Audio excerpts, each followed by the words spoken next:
America's next UN ambassador, Samantha Power, grilled during a Senate confirmation hearing just a little bit more than an hour ago. She was asked about some of the controversial remarks that she's made, suggesting that the United States had committed some crimes overseas.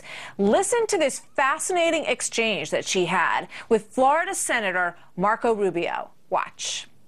I would categorize the Rwanda situation as a crime, as the words used, permitted by the United States. Which ones did the United States commit or sponsor that you were referring to? Again, sir, I think this is the greatest country on earth. We have nothing to apologize for. Okay. So you don't have any in mind now that we've committed or sponsored? I will not apologize for America. I will stand very proudly, if confirmed, behind the U.S. placard. No, I understand, but do you believe the United States has committed or sponsored crimes? I believe the United States is the greatest country on earth. I really do.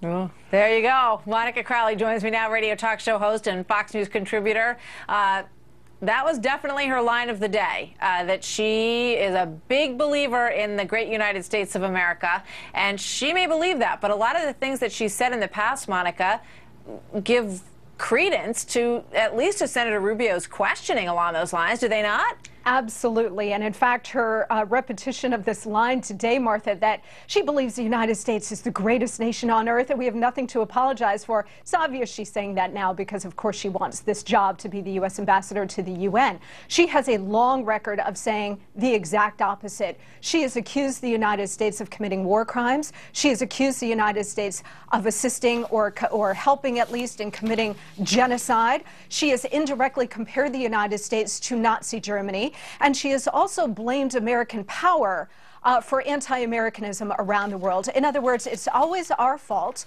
The United States should be taken down a notch or 2 or 10 internationally because of all of the past atrocities and bad things that we have done in the world. In other words, she comes out of this far-left tradition, Martha, which believes that the United States has not been a force for good in the world, a force for liberation and freedom, but actually a force for tyranny and oppression.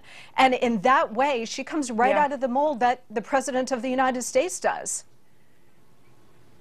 I want to just quote, Monica, from something that she said that goes directly to Senator Rubio's question. She said in a speech, a prior speech, U.S. foreign policy has to be rethought.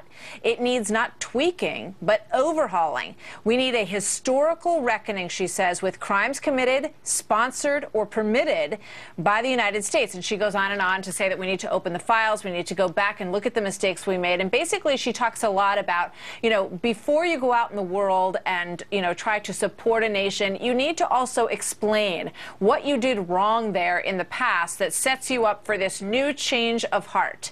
What do you think?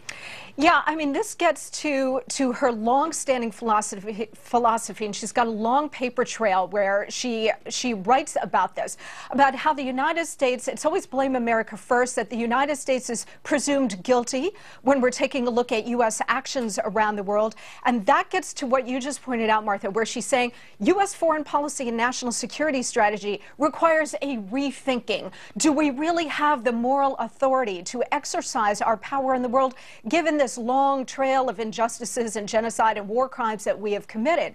My question, Martha, is, the Republicans generally want to give the president his prerogative in terms of his nominees and choices.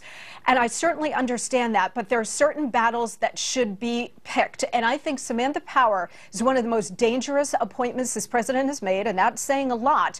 And in this case, the Republicans actually should drive a stake into the ground and oppose her nomination, because if she's at the UN, I wonder who's going to be fighting for America's interests there. It's interesting when you go through her takes on different foreign policy over the past couple of years. For one thing, the intervention in Libya, her statements mirror very closely what President Obama has done. The more I learn about her, the more it seems that she has been a very strong voice in this president's ear. Is that the case, do you think? Yes, and remember, she's married to Cass Sunstein, Martha, who was President Obama's regulatory czar, so very close relationship with him. Look, that's how all of these people get these jobs, because they are all of like mind with this president. They all come out of the far-left ideology. The problem is that American power is being diluted around the world thanks to this president. He's gutting our military, he's gutting the military budget, he's reducing America's influence around the world, and she's there at the UN, assuming she gets this job, she's going to be at the UN doing exactly that. I mean, she has argued for example, the introduction of American troops on the Israeli border to protect the Palestinian people from the Israelis. That's how far out of the mainstream this woman is. All right, we'll see what happens. Monica, very insightful. Thank you, as always. Good to see you. You too, Martha.